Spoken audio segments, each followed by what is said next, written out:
Olá, tudo bem com vocês? Vamos dar uma meditada, fazer uma reflexão hoje num texto, porque a questão aqui é nós perguntarmos quem é Deus, tá? Então vamos olhar na Bíblia e trazer uma resposta de quem é Deus, como que é o caráter de Deus. Como eu estou na minha casa hoje, fica mais fácil de eu pegar e ler a Bíblia. Normalmente eu faço isso no mato, por isso eu coloquei o título no YouTube Pastor do Mato, porque eu gosto de estar lá, mas hoje eu não podia até lá, porque hoje é um sábado aqui, e eu não podia ir ao mato hoje na parte da manhã. Então eu vou fazer essa meditação aqui com você hoje. Abre lá, se você tiver uma Bíblia, você vai abrir, nós vamos ler 2 versículos, 3 versículos no máximo, mas abre lá em 1 João capítulo 4, eu vou ler para vocês. 1 João capítulo 4, está escrito assim, versículo 7, está escrito assim: Amados, amemo-nos uns aos outros, pois o amor é de Deus. Quem ama é nascido de Deus e conhece a Deus. Então quem ama é nascido de Deus e conhece a Deus. Então, para eu aprender a amar uma pessoa, eu tenho que conhecer a Deus, tá? Então nós vamos conhecer a Deus. E aí ele diz assim, versículo 8: Aquele que não ama não conhece a Deus, porque Deus é amor. Essa é a resposta. Se Deus é amor, o que você conhece do amor vai fazer toda a diferença para você conhecer a Deus. Estou certo ou não estou? Vou repetir de novo. Se Deus é amor e a Bíblia afirma que Ele é amor, eu preciso ter uma compreensão profunda do amor para saber se eu conheço Deus. Amém? Beleza. Então vou fazer um paralelo de raciocínio antes de entrarmos mais profundamente na imagem de Deus. Tá? Vamos lá na Bíblia então, direto, vai. Vamos direto, porque aí depois nós só vamos refletindo e você vai refletindo junto comigo. Então é melhor a gente entrar já nesse texto. Abre lá em 1 Coríntios, capítulo 13. Abriram? Se você tem uma Bíblia aí, você já abriu. Se você não tem, ou está dentro do carro, eu vou ler para você, para que você saiba o que eu estou, aonde eu quero chegar. Diz assim, versículo 13 de 1 Coríntios, capítulo 13 de 1 Coríntios, versículo 4, diz assim: O amor é paciente e benigno. Entendeu agora? O amor é paciente e o amor é benigno, bondoso. Certo? Para eu compreender melhor, eu tenho que entender o significado da palavra paciente. Paciência. Se você pegar um dicionário normal, do Aurélio, se você pegar um dicionário da língua portuguesa, você vai ler lá que está escrito assim: paciência, suportar muitos abusos sem se queixar. Um atributo de Deus é suportar as falhas das outras pessoas sem reclamar, esperando a transformação. Deu para entender mais ou menos, mas eu vou agora começar a meditar junto com você. Existem então 3 tipos de amor no mundo: o que os homens ensinam e o que Deus ensina e que os nossos pais ensinam. O amor paternal, que é o amor de pai pelos filhos, de mãe pelos filhos, que é o amor fraternal. Esse amor fraterno, paternal, que é o amor de normal, de comunhão entre as pessoas. Esse amor fraternal, que é o amor fraterno. Depois, que é um amor vindo da parte de Deus. Tem também o amor eros, que não vem de Deus, que você está cansado de ouvir homossexuais ou qualquer outro tipo de pessoas dizendo assim: eu amo o meu marido, e ele é homem, e amo o marido dele que é homem. Olha, não é um amor, isso se chama luxúria, amor pelos prazeres da carne, porque o homem nasceu essência masculina e a mulher essência feminina. E na Bíblia, em Romanos, capítulo 1, se você for lá em Romanos, no capítulo 1, diz que Deus abomina esse tipo de relacionamento. Então esse não é o amor de Deus, mas é o amor eros, o amor da carne, o amor da paixão. Dar um exemplo melhor, porque senão alguns homossexuais podem ficar até feridos em relação a essa compreensão. O amor ao bolo. Quando você gosta de alguma coisa, você gosta de um bolo, você não destrói o bolo comendo ele, você pega ele todo bonitinho. Imagina um bolo de aniversário ou de casamento, você vai lá, tira um pedaço daquele bolo, aí o outro tira outro pedaço, quando você vê o bolo está totalmente destruído, certo? Então, eu estou colocando isso como uma hipérbole para que você tenha uma imaginação de onde eu quero chegar. Ora, então tudo que nós nos apaixonamos, nós destruímos, nós aproveitamos daquilo, nós tomamos posse daquilo, tá certo? Então a paixão é algo destrutivo. Eu gosto, eu quero. Você já deve ter se apaixonado por alguém e essa pessoa te recusou, e você sabe disso. Aí logo em seguida, quando você percebeu a recusa dela, você sai defamando a pessoa. Eu tenho pessoas na igreja que já se apaixonaram, hoje saíram do nosso meio, porque se apaixonaram, a pessoa repudiou ela, e ela saiu defamando essa pessoa. E então é natural isso, porque cada fraqueza humana. Essa pessoa nem tem culpa, é a natureza dela que é fraca. Então ela não tem a compreensão mais profunda do amor de Deus. Não é assim? Não é mesmo assim? Pode examinar no seu coração algumas histórias antigas que você deve ter da sua vida, que deve ter acontecido isso, de você gostar de alguém, a pessoa não gostar de você e depois você repudia ela. Então na verdade aquilo era uma paixão e não era um verdadeiro amor, porque o amor ele não destrói. Agora, qual é a diferença do amor então? Tem o amor ágape, que é o amor de Deus para com o homem, que olhando para a cruz do Calvário, olhando para Jesus, esse é o amor verdadeiro da qual eu quero chegar hoje e mostrar para você. Jesus estava no seu trono de graça e de misericórdia, que dizem Filipenses, era rei, se esvaziou de si mesmo, tomou forma de homem, humilhou-se e se colocou numa posição de servo, servindo a Deus e servindo aos homens. Destruiu a sua própria carne e os seus próprios desejos e os seus próprios valores. Ele era rei, saiu de lá e veio aqui na terra. Ele entregou, ele se esvaziou para vir aqui. Então, para eu amar, eu preciso me esvaziar. Para eu amar, eu preciso sair do meu trono, da minha posição e me sacrificar. Então, o amor de Deus é um amor muito difícil. É um amor que vai contra todos os valores de justiça da nossa compreensão. Por quê? Porque ele é um amor que perdoa a outra pessoa sem ela merecer. É o amor imerecido. Você é incondicional. Deus me amou de tal forma incondicionalmente, mesmo eu abominado nos meus pecados, nas minhas abominações de pecado e nas minhas iniquidades. Ele não olhou para a minha condição pecaminosa, mas ele me tira do reino dele, do reino das trevas, da falta de amor que gera toda a humanidade. Antes nós estávamos sobre essa ação onde os homens trabalhavam no seu egoísmo, no seu individualismo, na sua altivez, na sua soberba, nas suas vaidades. Esse reino é o reino dos homens, onde não opera o amor verdadeiro de Deus. Aí Deus tira eu desse reino, do reino da ganância, da inveja, dos ciúmes, e me transforma para o reino do seu amor, que é um outro lugar dentro desse mundo, mas dentro de um entendimento de Deus. Deus é amor. Se Deus é amor, então, eu agora nesse novo reino, eu tenho que aprender a amar, na medida da compreensão de Deus. Então nós precisamos agora entender exatamente o significado mais profundo. Estou ligando aqui um CDzinho para a gente ouvir.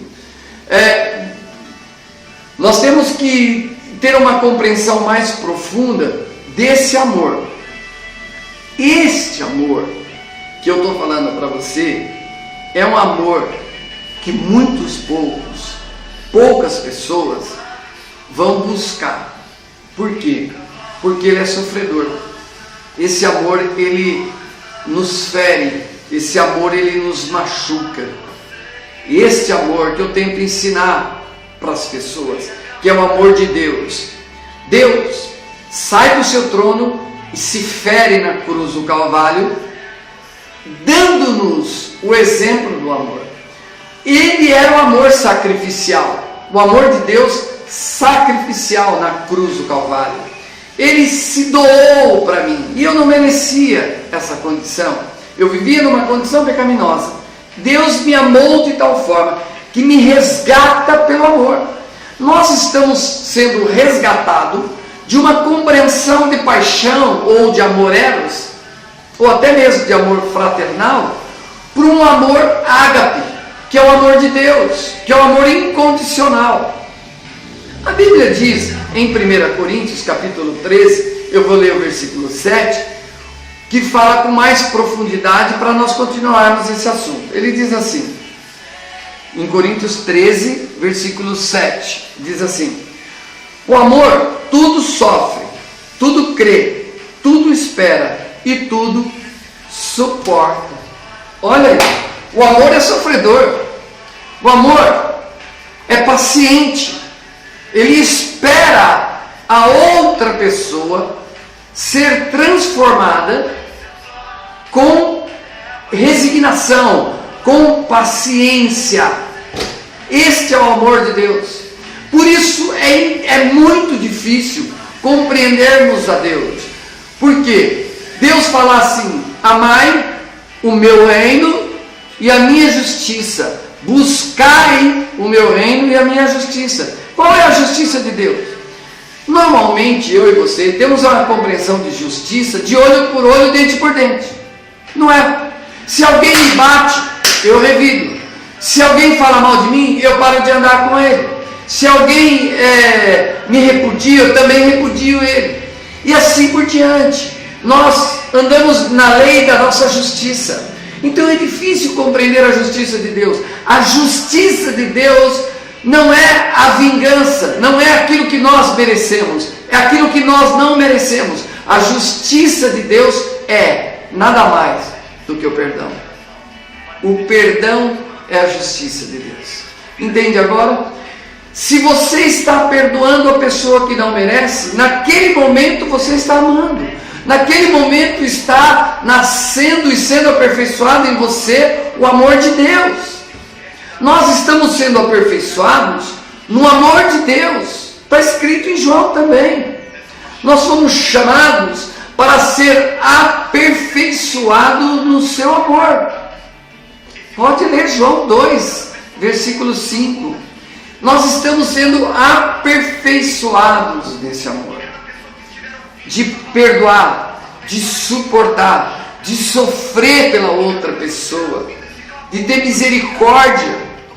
Misericórdia, ter, a palavra significa ter compaixão das misérias da outra pessoa, da ignorância da outra pessoa. Você está sendo desafiado por Jesus e por Deus a ter a imagem e semelhança dele. Em que você está sendo desafiado? Em perdoar, em ser aperfeiçoado, em amar. Entende? Deixa eu baixar o som aqui, senão vai ficar muito alto. Em ser perdoado. Entende agora? Você está sendo chamado por Deus para conhecer o amor de Deus. Porque se você conhecer com profundidade, se você entendeu mais ou menos essa palavra que estou dizendo agora, essa meditação rápida que nós estamos fazendo aqui, você vai começar a entrar num processo de entendimento bíblico. Por quê? Se você olhar a história da Bíblia, Deus escolheu um povo rebelde, um povo egoísta, um povo de dura servir, para ser moldado nessa compaixão, para ser moldado nesse amor, para ser transformado por esse amor. Ele escolhe aquele povo, tira da escravidão, passa pelo deserto e vem até a terra de Canaã. Entende agora? Lá eles encontram leite, ali maná e mel, que eles dizem, uma terra fértil, estava ali naquele local. Ora, Deus me chama para herdar o reino dele, é o reino do amor. Só que Ele quer que você e eu aprendamos aqui na terra esse significado. Por isso que as pessoas não querem Deus. É muito difícil as pessoas se aproximarem de Deus, porque na verdade elas têm que olhar para Jesus, e nós olhando para Jesus vemos o amor expresso de Deus, que é o amor sacrificial, que é a entrega absoluta, que é não revidar o mal com o mal. Se dá uma face, dê a outra. Jesus começa a ensinar que glória há se você amar aquele que te persegue, a glória a amar aquele que te ama, a glória está em amar aquele que te persegue. Jesus começa a ensinar valores completamente opostos daquele raciocínio que nós temos de justiça, de olho por olho, dente por dente. Se você me ama, eu te amo. Quem falou isso? Esse não é o amor cristão, não é o amor de Cristo, não é o amor de Deus. Entende agora? Eu tenho conversado aí, eu tenho discipulado algumas pessoas, até mesmo pela internet, e é muito difícil explicar isso para ela, esse amor de Deus, quem é Deus na sua essência de amor. Fica muito difícil, porque eu tenho que contar a Bíblia inteirinha, desde a queda de Adão até a vinda de Cristo. Adão decidiu egoístamente viver longe de Deus. Deus criou todo o universo para ele, todo mundo para ele, toda a terra, não o universo, toda a terra, todos os animais, e mandou que ele o dominasse. Mas ele resolveu não andar mais com Deus. Deus era um ajudador dele. Deus não interferia na liberdade. O amor de Deus é livre, é uma liberdade absoluta. Eu fico imaginando, é maravilhoso. Por quê? Porque Ele nos deixa livre para escolher. Eu escolho viver com Deus e acabou. É uma decisão minha pessoal. Eu não sou obrigado a viver com Deus. Mas quando nós vamos nos aproximando de Deus, nós vamos vendo que é difícil mesmo viver com Deus. Por quê? Nós temos que amar o nosso próximo que vemos. E Jesus fala na sua palavra, o que adianta? Ame aquele que você vê, porque se você não ama o que você vê, você não vai amar o que você não vê. E se você não tiver amor por Deus, como você pode obedecer a Deus? Me diga, se você não ama a Deus, se você não compreende o amor dele, como que você vai seguir? Como que você vai obedecer? Por isso que ele pôs o primeiro mandamento dele: amarás o Senhor teu Deus sobre todas as coisas. Mas é sobre todas as coisas. Amar a Deus sobre todas as coisas é obedecer, se inclinar à sabedoria e aos seus ensinos e entendimento e segui-los. Essa é a dificuldade. Quando eu olho para a cruz do Calvário, Jesus o tempo todo não falou para Deus: eu vou fazer isso. Ele falou assim: não, eu só falo e só faço o que o meu Pai me ordena e me pede. Entende? Ele era extremamente submisso. O amor de Deus nada mais é do que essa palavra: é submisso ao sofrimento. Ele se submete ao sofrimento em resignação, sem queixa, sem nada. Eu estou pregando sobre o fruto do Espírito, que são os atributos desse amor. Eu fico imaginando que o amor é um bolo aonde a longanimidade é a farinha, a bondade é a manteiga, a fidelidade é o fermento. Eu fico imaginando os atributos do bolo como se fossem os atributos do fruto do Espírito.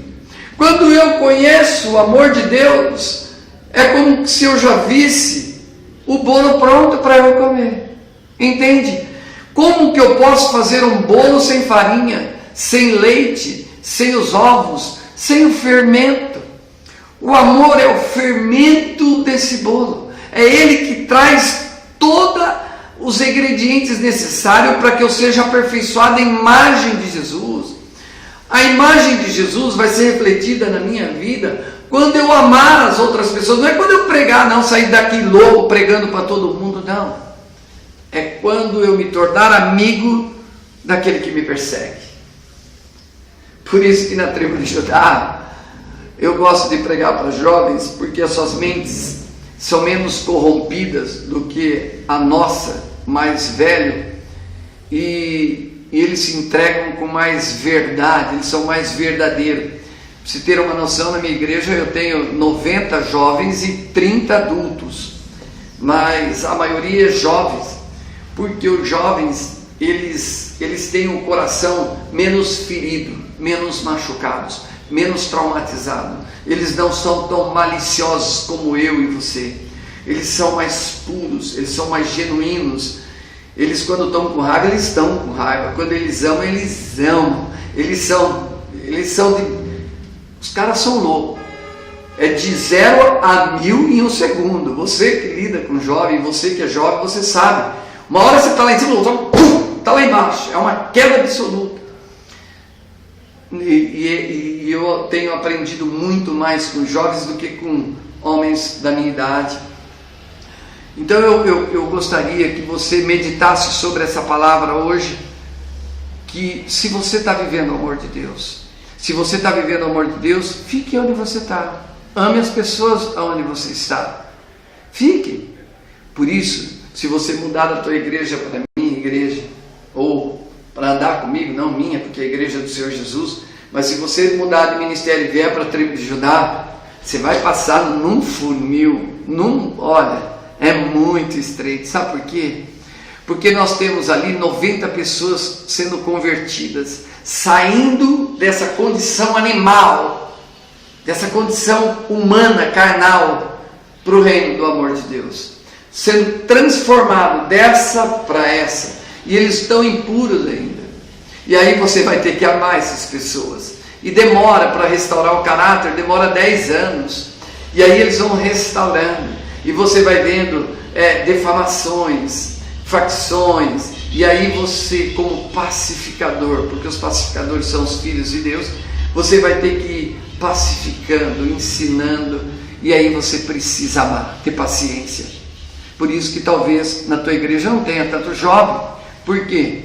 Porque você vai ter que ser paciente, você vai ter que ser tolerante, você vai ter que viver o profundo amor de Deus. Amém? Que Deus te abençoe, que essas palavras entrem no seu coração. Venha para a tribo de Judá. Provavelmente depois dessa pregação você não vai vir, né? Porque vai ser difícil, porque você vai ter que aprender a amar o amor de Deus. Deus é amor, por isso você tem que ser a imagem desse amor. Que Deus lhe abençoe, em nome do Senhor Jesus. Guarde essas palavras no seu coração e espere a próxima pregação, em nome de Jesus. Amém.